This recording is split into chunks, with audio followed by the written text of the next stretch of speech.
Okay, ladies and gentlemen, this is gonna be the sane version of this. Now that I have an entire day to digest the video, and there was after watching the video that I made and editing that shit show out, I have a couple more points that I really wanted to make, and I'm gonna try to make in a more sane version than last time.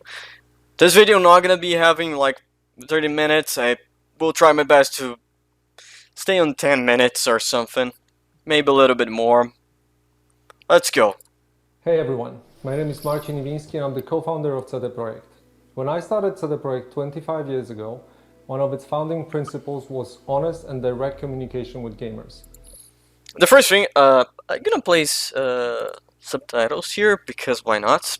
So you can see what he's saying. Something that I should have placed last time.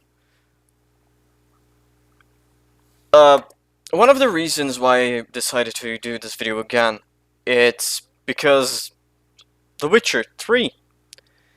This type of apology and the apology that was made prior to this one, the one that was more or less written on the Twitter, I'm gonna leave the, if I find this the image I'm gonna place here. It's more or less similar to what CDPR did with The Witcher 3. And in reality, The Witcher 3 was a little bit of a less problematic situation because it was a visual downgrade only.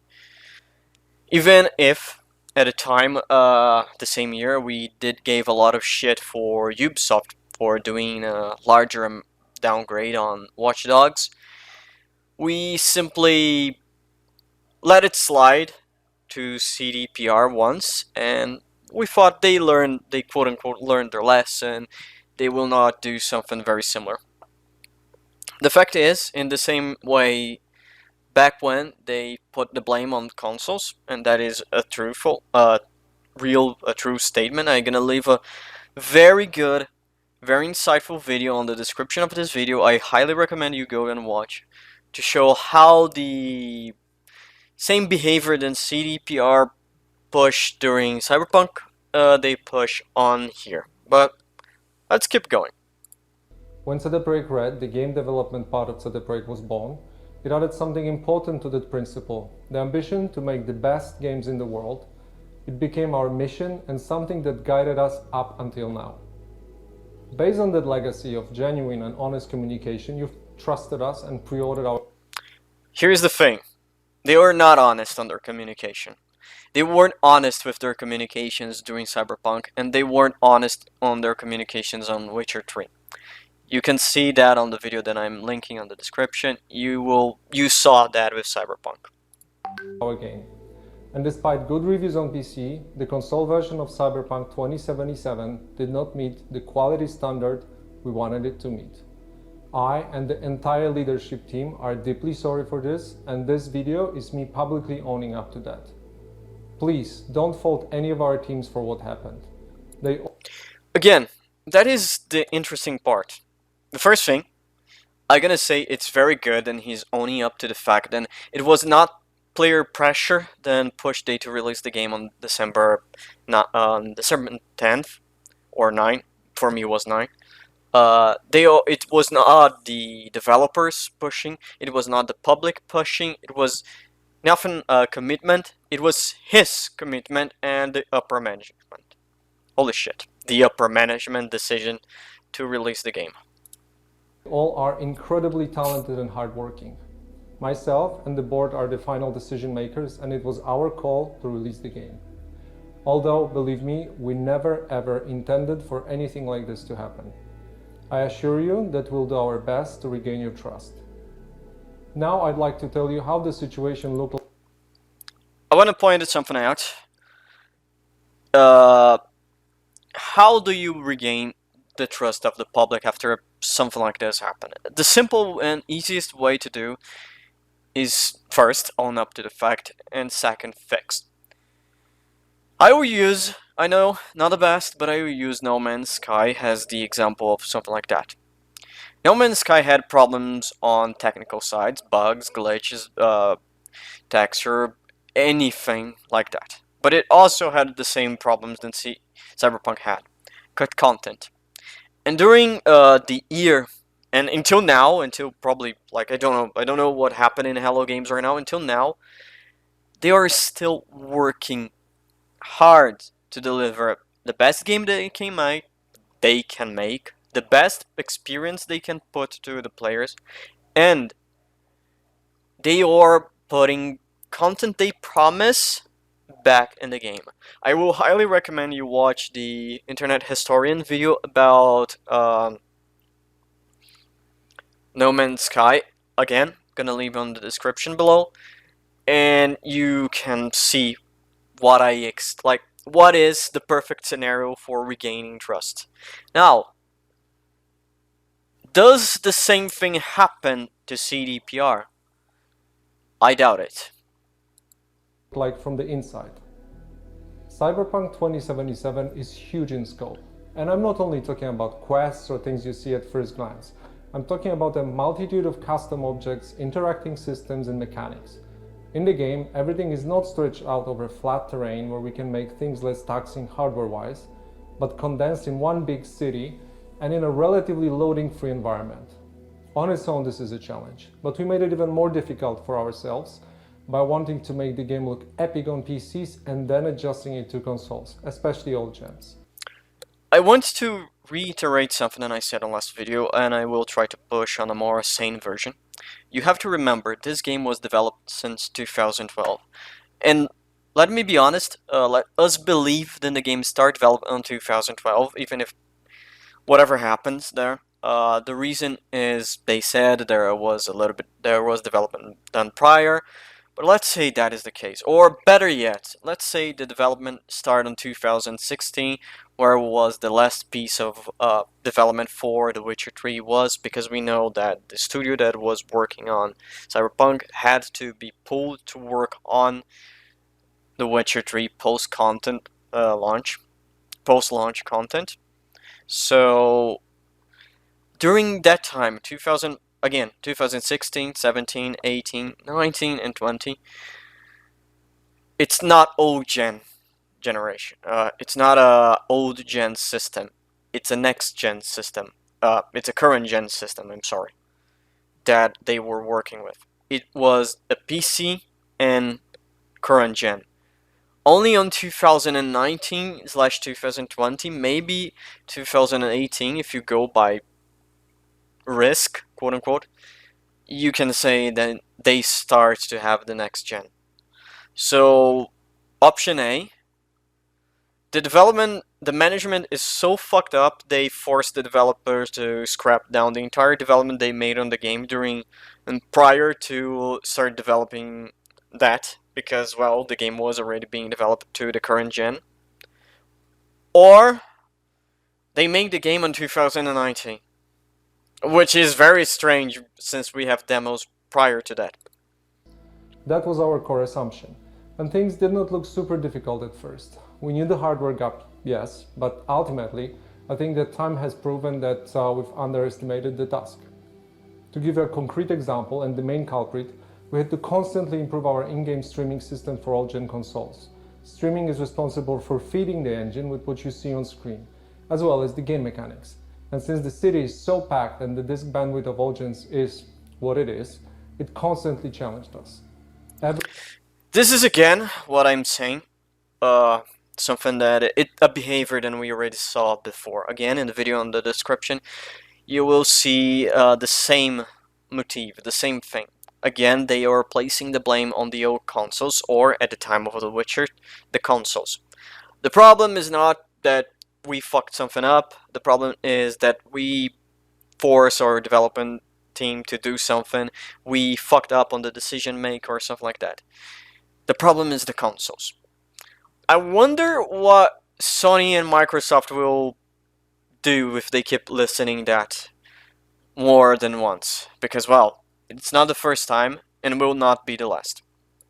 Every change and improvement needed to be tested, and as it turned out, our testing did not show a big part of the issues you experienced while playing the game. Look, again, an interesting problem. It doesn't take an hour to run into a problem. on the release version of Cyberpunk 2077 on consoles. It doesn't take 1 hour to get that. I asked my friend to say, "Oh, when did you?" I looked at dialogue, the chat messages, and he said to me, "Then it took 3 hours for him to get his saves corrupted when he was playing on PS4 during the release night." Not only that, but environment not loading, texture not loading, and all of those things did not. It's impossible that those things did not show up on the QA. They had to show. So what he's doing is defect. What he's doing is defect. What he's doing is shifting the blame from himself to the QA team, because we know those problems are there. We know, we can see those problems. And so the only option is the QA team A didn't QA, or B, they didn't said there was a problem. It's incredible to see someone say this. As we got closer to the final release, we saw significant improvements each and every day, and we really believed we would deliver in the final Day Zero update. Now let's talk about the review process. We started sending our PC review keys in the first days of December. On launch day, December 10th, I have to remember everyone that CDPR did not allow any reviewer to use their own recorded footage with a fine of a large amount of Polish money. 100 or 10k, something between that. I don't remember 100% sure that. We hit the ground running with a really good start on PC. While not perfect, it's a version of Cyberpunk we are very proud. I want to talk about a couple bugs that I found. First, I'm gonna start from the haha funnies to the more serious one. The first haha funny you are seeing right now, I used on my last video. This is haha funny. The car just kept doing circles and it breaks. I'm not the first one to see this bug. This not only happened to me, it happened to a lot of people. For example, the car raining down, pedestrians being suicidal because they probably spawned on top of the bridge or on top of the building or whatever. So they fell down. That happened to me too with trash or other environmental objects. Those are very haha funnies. There is some that it's a little bit less haha funny, and I'm gonna take two that happened to me, and they are more or less audio problems. There are one mission, I think I don't remember the name. It's the one where you get a car from an NPC named Sergey to deliver that car to Tiger Claws. And there is someone in the trunk of the car. Let me tell you something funny. I don't know how that happens, why that happened, but sometimes the radio will take priority over any sound. And that happened to me during that mission. The radio take priority during the audio of that mission. Therefore, I didn't hear the guy banging on the trunk of the car. So I lost part of that quest. Funny enough, a friend of mine, she was able to replicate that bug with almost 100% of times. Depending on the mission and you did, if it is a mission that turns out to you having an announcement on the radio. In my case I don't remember what it was. I think it was something, my version was something about the Delamain, something along those lines. She said then, if you do that, when you get in the radio, if you change the radio station to Night City Live, the guy gonna start talking, and we'll take over the priority of the sound. If you want an example of that happening, on my Let's Play, during the mission Follow the River, I got the same problem when I sat down to listen to the radio announcement, to TV announcement that River wants you to see about his family member. I don't remember. Uh, the audio that plays was from just a generic radio, generic news station. It was probably the one from the fact that some Venice was flooded and people were going out to get the art for the paintings and statues and stuff like that. So because of that, I was a little bit lost during that mission. Minor bugs still, but let me tell you about some large bugs that happened to me on the main Let's Play, the one I did for the channel, and on my second Let's Play, on my second playthrough, I had happened more times. During Chip N, after after I talk to Rogue, after I hand the control to Johnny, after I talk to Rogue on the hotel, for some reason, the next part of the mission doesn't trigger. Now, that happened 2 times with me. 2 times though, that mission didn't trigger the next. It always kept saying, wait for Rogue to contact you. On the main Let's Play, it was a little bit... No, both of the Let's Plays were at the same point, I think. That was more or less the only thing that I needed to do. I was that and go for the last mission, in more or less things close to the main mission. What I had to do on the main Let's Play for the channel, I had to load a save prior to the Voodoo Boys mission, prior to the where I started that, and then I redo that mission, redo the entire fucking thing back to the point where I was on the Let's Play, and then the mission triggered. On my second Let's Play, playthrough, I discovered that you don't need to go that far. Just redoing the chip intro, it's enough, so you don't need to go the whole stage backwards. That is bullshit. And remember, all of those bugs can happen, and here it is. While not perfect, it's a version that we are very proud of. And he's talking about the PC version. Proud of. At the same time, we're fighting for quality on all-gen consoles till the very last moment. And every extra day of us working on the Day Zero update brought visible improvement. This is why we started sending console review keys on the 8th of December, which was later than we originally planned. This all happened while working from home with all the challenges resulting from the COVID-related restrictions. A lot of the... I want to point out, this is me being an asshole. I have to be an asshole once per video. It's a contractual obligation. They said that there was no problem from COVID-19. So why he's bringing up that if in prior interviews or business call he said that COVID-19 didn't change in any way the development. Dynamics we normally take for granted got lost over video calls or email, and we took that hit too.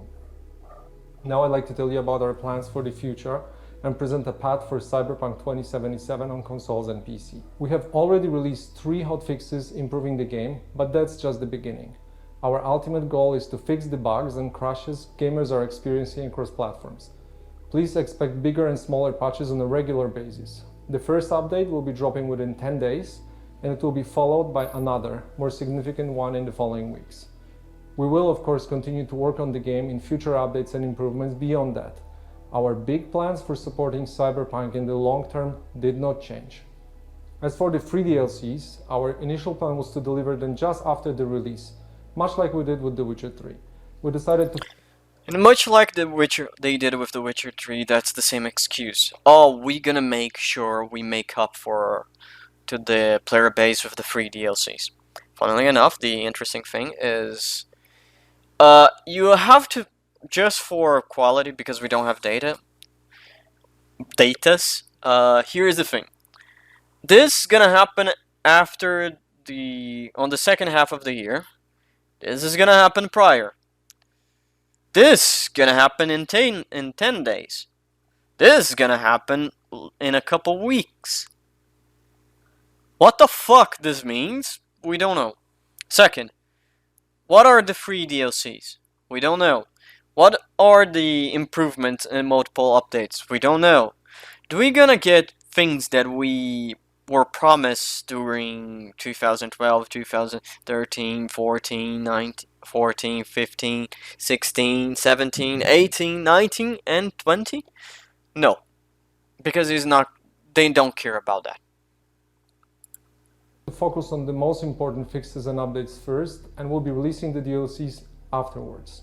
Expect more information in the upcoming months. For those of you playing on next-gen consoles in back compatibility, you can still expect the free next-gen update for Xbox Series consoles and PlayStation 5 arriving in 2021. We are aiming at the second half of the year. I'd like to end this video by assuring you that we treat this entire situation very seriously and are working hard to make it right. The guiding principles of our company are still core to what we do. We still want to make amazing games and have an open communication with you, our players. For now, our immediate focus is to work hard on making sure. But you didn't have. Prior to that, you said to players that the game was working fine on the old consoles. Prior to that, you said this was an RPG, and it is. It isn't. Prior to that, you said a lot of things, and you said the same things during The Witcher 3, and we all fall for it. We all did, I did. Some of you who were watching did, and some of you who are never gonna watch this channel also did. After an interesting discussion on Twitter, the question ended up being, when it's okay to... If it is okay, what is that I'm doing right now? I'm kicking the dog when the dog's down, or I'm holding the CDPR accountable for their mistakes. I firmly believe I'm just trying to hold them accountable. Because it doesn't matter what I'm saying. I'm a fucker with 67 subscribers on YouTube talking shit about a company that have millions of people who are gonna be shouting praises no matter what. Am I right? I don't know. Am I wrong? Maybe. But the thing is, when are we gonna start holding people accountable?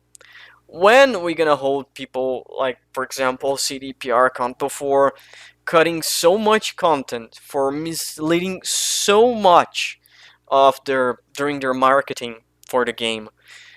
Not really saying, hey people, we changed the way the game is gonna be developed. It's not gonna be this non-linear storytelling. It's gonna be a linear, action-oriented game. It's not gonna be this multifaceted RPG with advanced RPG system. It's not. We want to do a very more closed system.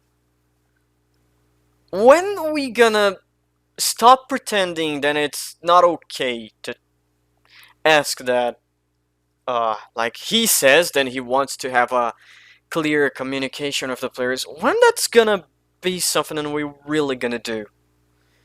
Because right now, I'm seeing people saying, oh, it's fine, they didn't lie to us, you just hyped the game too much. They never said that the game would have, like, great and that you would be able to interact with people. They didn't say about the cut content that you were saying would be in the game. And the thing is, again, in the end, CDPR will get away with it. They won't be held accountable because people don't fucking care. As long as they get people got so much invested on this game from both sides, from people who just hate this game to people who love this game to death. They get so much invested and they are sometimes blinded to what is happening. They were blinded to see that CDPR already pulled a very similar stunt before. And again, it's not the fault of the ground floor development. Those guys are working their ass off. This is the fault of the management. And yes, we need to literally hold the management accountable for those actions. And if it seems like we are kicking the dog down, sorry, but the dog literally bite our hand off. We're gonna need to kick it down. Ladies and gentlemen, even if I said, then this would be less than 10, a little bit over 10 minutes. It's 25 minutes. It was a little bit more sane version of what I did before. But it's still something that I think it needs to be said. One day, I'm not gonna make promises, but I will do. I want to look up on this video again. I want, on 2000, on 1st of January, on 14th of January of 2022. I want to look on this video again. If I'm alive until there, and I want to see, did all those things that was promised on this game, for this game, were implemented? Did CDPR kept his word, or they just create a stable and technical product so their multiplayer has legs to stand on it? Let's see. That's the only thing. Let's see what happened in a year. See you next time. Well, ladies and gentlemen, thank you for watching. This was the video. If you enjoyed, leave it a like. If you didn't, leave a dislike. If you have anything to say, please leave a comment. And if you want to see what the hell is gonna be coming next on this mess, subscribe. And see you guys on the next episode.